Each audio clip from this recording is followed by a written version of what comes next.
So this message that I have for you today is for every Zimbabwean who is living in South Africa right now. Whether you have been there for 5 years, whether you have been there for 30 years, I think it's time for us all to have plan B. And with this message, it's not only directed to those who are in South Africa, but everyone who is working in the diaspora, every Zimbabwean working in the diaspora. I'm not saying leave South Africa today. I'm not saying leave the diaspora today. All I'm saying is don't be caught unprepared when circumstances change. Hey guys, welcome back to my channel. My name is Tari Mac. If you're watching me here for the first time, welcome. And if you're a returning subscriber, you guys, you're really special to me. I really appreciate your support. Thank you so much for tuning in once again. So before I get deeper in today's video, I just want you to do the rightful thing, just to like this video, because remember, liking our videos, it also helps this channel to grow. It helps our videos to be recommended to new audience. So for those who don't know, the purpose of this channel, it's for us to discuss what's happening in Zimbabwe when it comes to building in Zimbabwe, construction, real estate, land, everything that has to do with real estate, and also some inspirational stories, real life stories, what people are going through on their day-to-day basis. Each and every story that might be inspiring to someone, we share all those stories on this channel. So today's video is a bit different, but I believe it's one of the most important topics that I have ever covered, because this is something that many people are actually facing right now. And with what is happening in South Africa, some of our very own Zimbabweans, they are actually stranded right now because of what is happening. There are so many people who have been sending me messages, Tari, what should I do? Tari, I've got so and so amount, what should I do? And some, they were also even asking for assistance if there is anyone who has got their homesteads, houses, dzavanoda kuti someone anongoenda ikoko ndovachengetera. So this video, I'm going to touch base on everything related to that, so that maybe we can also assist each other kuti when some things like this happens, we are not also caught unaware. I'm not trying to create fear in people, and I'm not trying to say people they have to live wherever they are working, because remember, when someone leaves Zimbabwe, they are going out there to look for greener pastures. People, they are trying their best to earn a living out there. But I believe this video is also going to help those who are actually at the point of kufunga kuti what should I do? How best can I make my life meaningful in this situation? How best can I prepare for myself kuti when I come back home, I'm not caught unaware, or when I'm in this country where I am, when things they change, like what is happening in South Africa right now, I'm not caught unaware. So in short, what I want to talk about right now is very simple: having a plan B. What is a plan B? What's your plan B? So with what is happening in South Africa right now, one thing that we can all agree on is things can change anytime. We can all be caught unaware, without even preparing, without even the finances, without even thinking of what can happen tomorrow. Jobs can change, policies they change, businesses they close, and also unexpected events, they also happen. So that's why I believe every Zimbabwean, no matter where they are, everyone should have a backup plan. So when I say plan B, I'm not saying you should pack your bags today or tomorrow. No, I'm not saying that. But all I'm saying is ask yourself these questions. If I lost my job today, if I had to relocate unexpectedly, and if I wanted to retire back home, would I be ready? Or would I be starting from zero? Those are some of the most difficult questions, but I think they are really important for you to ask yourself. Usina mwe munhu uri wega kuti kana ndikuri basa rapera izvezvi, will I be ready? Ndine pekundogara here? What is it that I have set for my kids? What is it that I have set for myself? Am I ready? So the best thing that you can actually do right now is to start preparing before you need to. One mistake most of us actually make is waiting until there is a crisis before planning. So in simple terms, I'm saying planning should actually happen when life is still stable. While you're still there in the UK, while you're still there in the Canada, this is the rightful time for you to start planning. Unfortunately, some of the people who are actually in South Africa right now, they are at a position they can't plan ahead. There's nothing much that they can do, but what we can only do as fellow Zimbabweans is just to sympathize with them. And maybe when we can actually offer assistance, we can offer assistance. But if you still have the chance to plan ahead, this is the rightful time for you to start planning. So you plan while you are still earning. You plan when you still have a job. When you still have choices, because decisions made under pressure are often expensive. And I want to repeat this, decisions which are made under pressure are often expensive. So some people, they might actually, I want to understand, why do I always talk about land? Some people ask me, Tari, why are you always talking about buying land? And the answer is, for me, I think it's very simple. Land gives you options. That's a fact. Land, it gives you options. And you don't have to build immediately, but I've got my piece of land somewhere. You don't have to spend hundreds or thousands of dollars. But owning land, it also gives you somewhere to start if one day you decided to come back home. And when I talk of land, guys, I'm not only talking of land that is expensive, that land garage tower, maybe $30,000, $40,000. And trust me, guys, Harare is not the only town where you can buy land. So there are different towns in Zimbabwe. We have got Mashingo, we have got Tari, we have got Marondera, different towns, Chinoi. All those towns, you can buy affordable land from those places. So I believe you can find somewhere I want to live in. I think it's a different case maybe with me. Currently I'm actually working in Harare. My husband works in Harare. So we definitely have to find land in Harare and build in Harare so as for us to eliminate the cost on rentals. But if you don't have the pressure, I'm working in Harare, I'm doing a business in Harare, or maybe your life it revolves around Harare, then definitely you can start your life somewhere in another town, in another different setup. And it's not only land in towns that you can buy. You can also buy land from rural district councils. Why rural district councils? Nowadays, some growth points, they're actually expanding. We talk of Gutu, Yangari growth point. Now it has got a town status.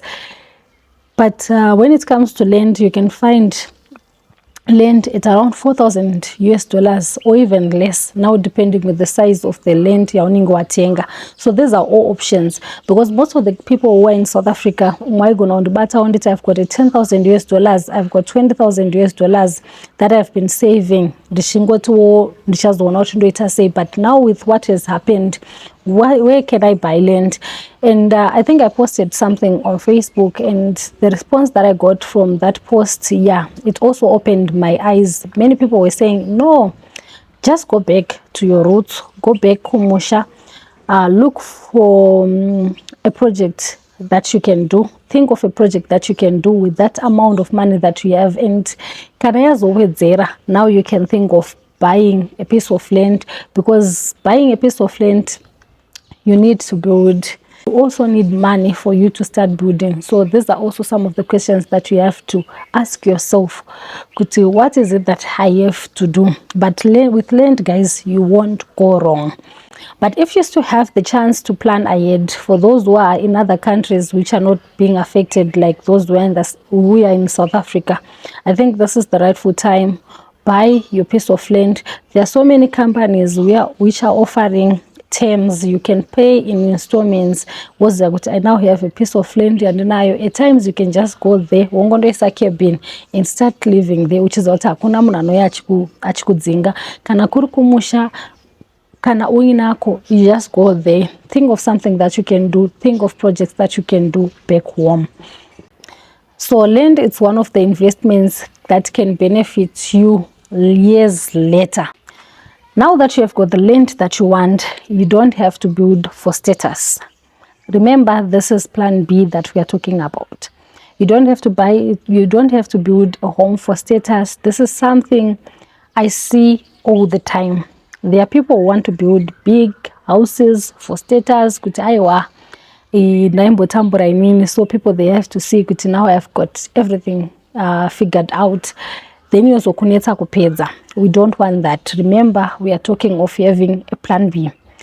People come home wanting to build the biggest houses in the village. Kumusha, not only in town. Munanenga chida kuzandamura Zimba because akaona kuti kwaningi vakavaka uzimba. No, don't do that. And some, they also spend almost everything trying to build dzimba dzavasingazogone kupedza. Remember, when you are in the diaspora, when you are in South Africa, when you are menukwauri koko, we save differently, we earn differently, and how we earn zvakatosiyana. So if you want to compete maybe with someone who is earning more than zvaunowana iwewe, uchapedzisira wapa nguva yakaoma. And if you also earn, if you also save zvakatosiyana nezvari panext pako, uchazvipa pressure because hausikwanisa kutombokombita nemunhu iye because hausikuziva how that person is saving. You don't know how that person is earning. So don't buy anything for status.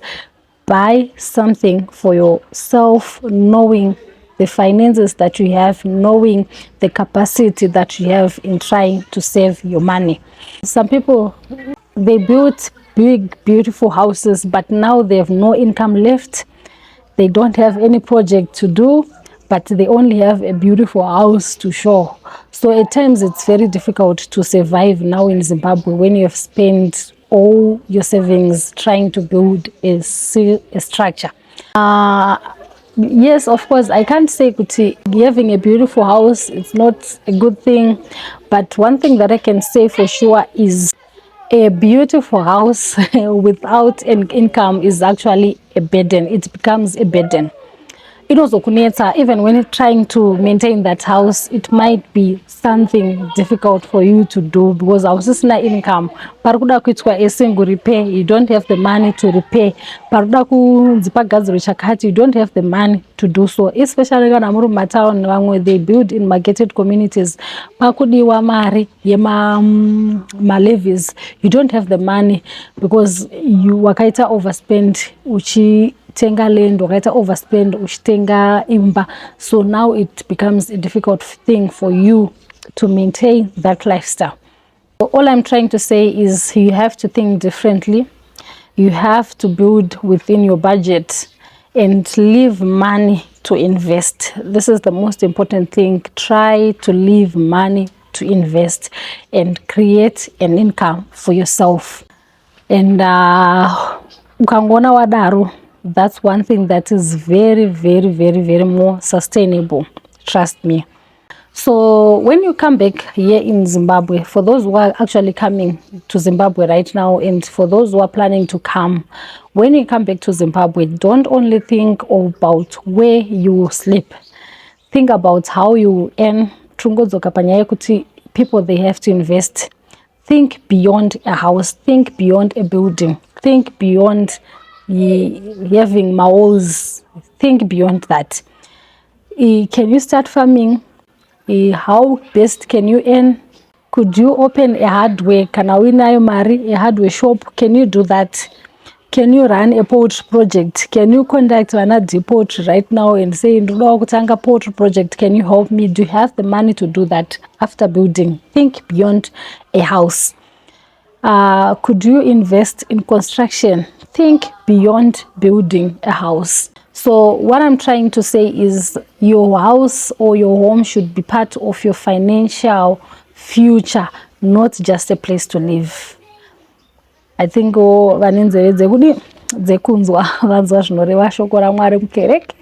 okay, so my apologies. I will try to mix English at times, but I just want you to understand me, to hear the message clearly. One thing that I can say, and one thing that I love, is especially for people who have been in South Africa, I have to applaud you for this, guys. Many of you have been trying to get my skills, because skills are also an investment. Think of Gerald Ceilings. They said they learned doing ceilings in South Africa. Not only Gerald, there are so many other guys that I've interviewed who said we have learned the skills that we have in South Africa. So why am I saying kuti skills are an investment too? Money, it can disappear. You can have money today, but tomorrow no one knows the future. But when you have got a skill, it can stay with you for life. You can learn any skill. You can learn things about construction, understand the building process, learn about land ownership, learn about farming, learn about any business that you want to do, develop a skill of your choice. I'm not saying what I've mentioned, this is what you have to learn about. Learn of any skill. Bring that skill that you have. You have a starting point, trust me.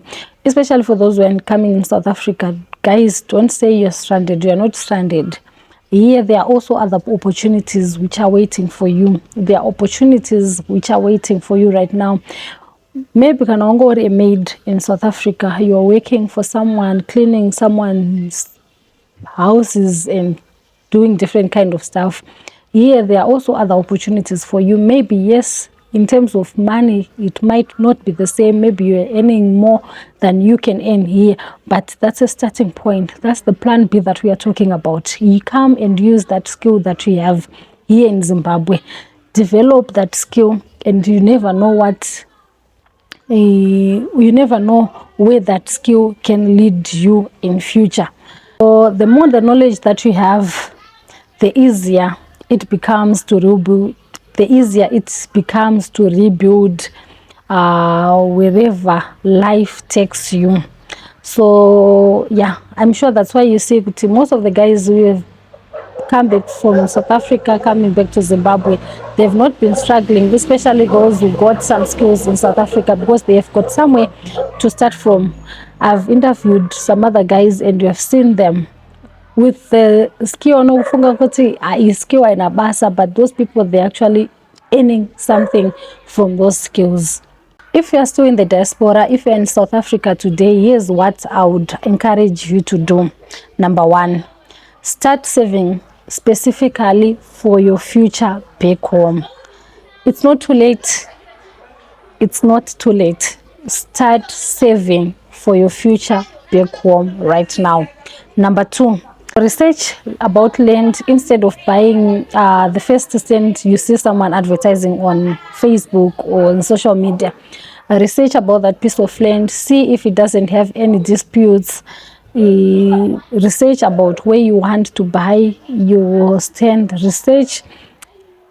Yeah, I think generally just do your due diligence before you buy anything when it comes to land that is land related, so as to avoid demolitions. In as much as you might feel that I'm desperate, I just need somewhere to buy a stand, you have to research to avoid demolitions kumberi. Then number three, visit Zimbabwe when you can and inspect opportunities yourself.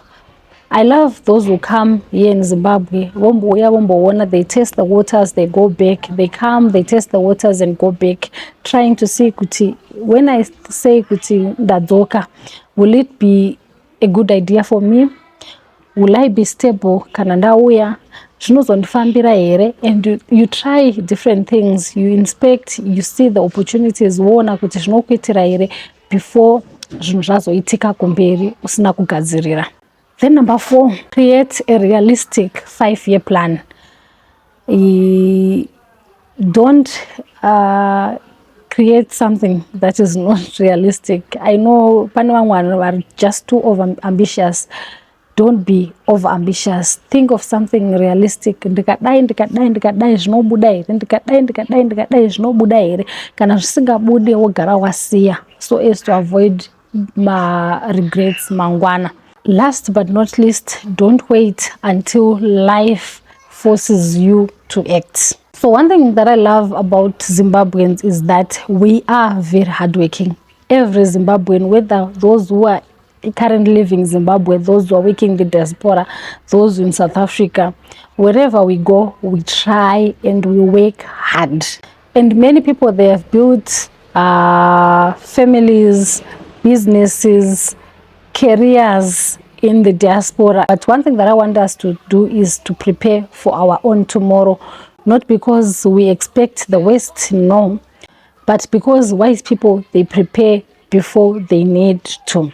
So as I'm closing this video, I just want to say, let's all sympathize with our other Zimbabweans who are in South Africa right now, who are stranded, who are also looking for our help. If you are able to assist in any way, please just do so and help a brother and help a sister who is stranded, because you know, some of these situations, they are beyond our own control. There's nothing that we can do, but we can only hope for the best. Let's pray for our fellow Zimbabweans who are living in South Africa. Let's pray for everyone who is facing zvinhu zvavari kusangana nazvo izvezvi in South Africa, and just hope for the best.